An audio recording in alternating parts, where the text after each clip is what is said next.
నాయుడు గారు ఆ studio floor open చేశారు, స్టూడియో కట్టి.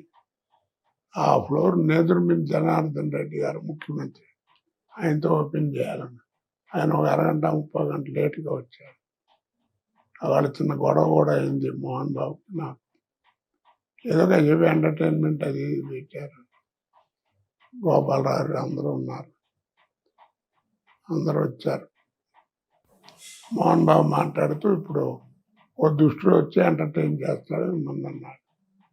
నేను వెళ్ళి మామూలుగా అది ఎప్పుడు ఇలాంటి ప్రోగ్రామ్స్ ఇవ్వటం అలవాటు లేదండి, అయినా సీనియర్ దుష్టుడు చెప్పినప్పుడు చేయకపోతే బాగుండదు కదా అన్నారు.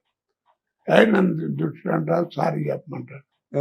నేను చెప్పాలి, నేను తప్పని లేదే, నువ్వు అన్నావు కదా, నేను సీనియారిటీ చెప్పాను.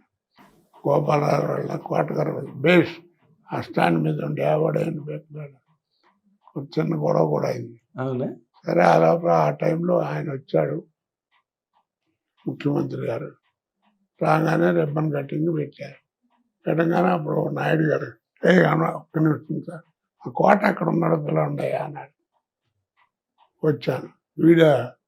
వీడితో పాటు తమ్ముళ్ళు తింటాయండి ఒకడు, వీళ్ళిద్దరు కాంబినేషన్ చూస్తే నాకు బోర్ కొట్టినప్పుడు అది చూస్తాను, కామెడీ బాగుంటుంది ఇది అన్నాడు. అయిపోయి రిబ్బన్ కట్ చేశారు.